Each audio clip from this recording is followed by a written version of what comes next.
As I already mentioned, we had meetings with Prime Minister Edi Rama and the Foreign Minister and Minister of Europe, Elisa Spiropali. Today with Speaker Nico Pileshi, the Chairman of the Foreign Affairs and Europe Committee, Igli Hassani, and further members of his committee.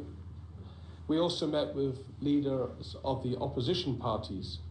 We also held this morning exchange with our EU member states ambassadors, as well as now, as mentioned, with representatives of civil society. Kemi zhvilluar takime, siç e përmenda, me kryeministrin e vendit, zotin Edi Rama, me ministrin e punëve të jashtme, zonjën Elisa Spiropali, sot gjithashtu me kryetarin e kuvendit, zotin Niko Peleshi, me kryetarin e Komisionit për Çështjet e Jashtme dhe Integrimin, zotin Igli Hassani, dhe me anëtarët e atij komisioni në kuvend.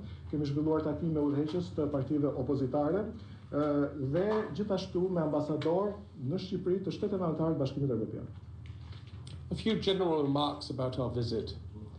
We continue to strongly support Albania's path towards becoming an EU member state, and we recognize the country's track record as one of the front runners in the negotiations. Opening all negotiation clusters in only 13 months is an impressive achievement.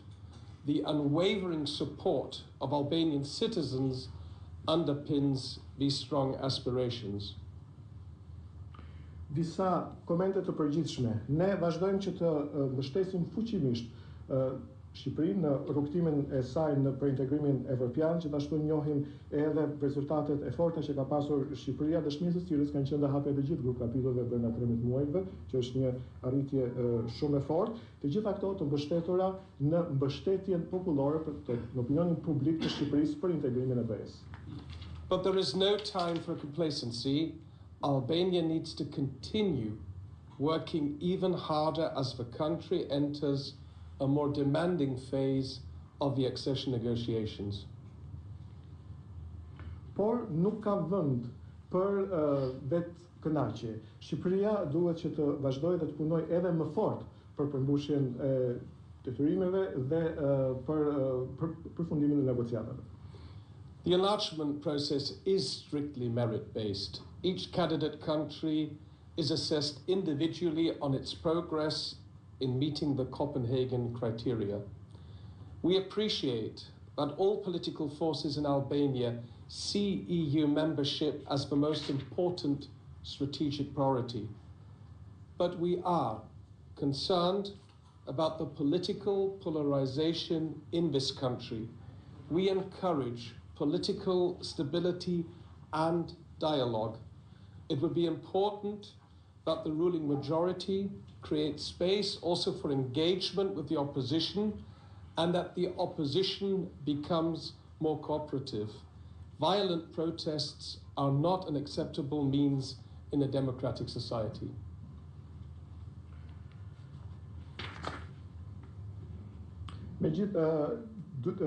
Desha që të përmend që ndërkohë integrimi në Bashkimin Evropian është një proces i cili mbështetet në merita dhe secili vend vlerësohet në këtë rrugtim në bazë të përmbushjeve të kritereve të Kopenhagës. Ne e vlerësojmë që integrimi në Bashkimin Evropian është prioritet në Shqipëri, por jemi të shqetësuar se i takon polarizimit politik, në Shqipëri. Mendojmë që duhet që të ketë më shumë stabilitet dhe dialog politik në vend. Nga njëra anë, shumica duhet që të ofrojë dhe të angazhojë në dialog opozitën dhe po kështu opozita duhet që të përfshihet më shumë në këtë dialog. Mendojmë që protestat e dhunshme nuk kanë vend, betemi në një demokraci funksionale. So there is a lot of work that lies ahead, both in terms of passing laws to transpose the existing framework of EU acquis legislation, and more importantly, also its thorough implementation. Pra, ka shumë ende për të bërë, si sa i takon transpozimit të akit komuniter në legislacionin shqiptar, por, më rëndësishme akoma, dhe vënia në zbatim e këtij legislacioni. I want to make 3 points which are of crucial importance for us in the European Parliament when it comes to the so-called fundamentals. Firstly, there is a need to keep the momentum in fighting corruption.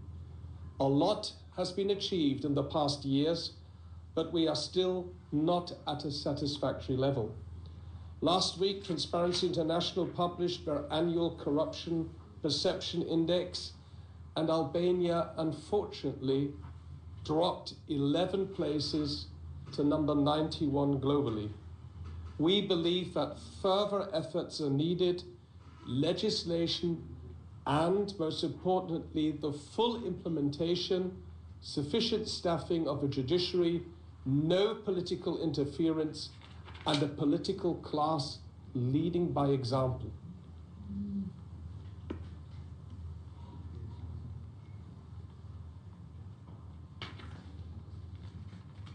Dëshiroj që të ngrej edhe 3 argumente të cilat janë shumë të rëndësishme për Parlamentin Evropian sepse kanë lidhje me themeloret, me vlerat themelore.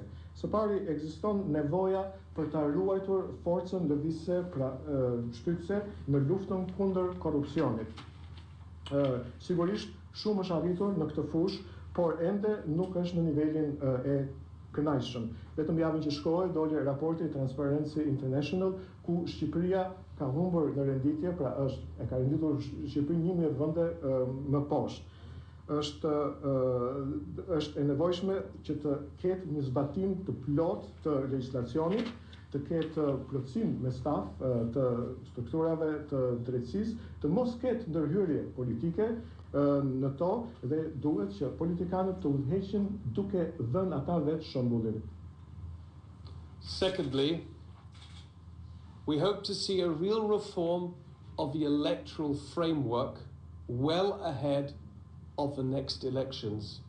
This reform should be conducted in an inclusive way with the opposition and address all recommendations from OSCE, ODIHR and the Venice Commission.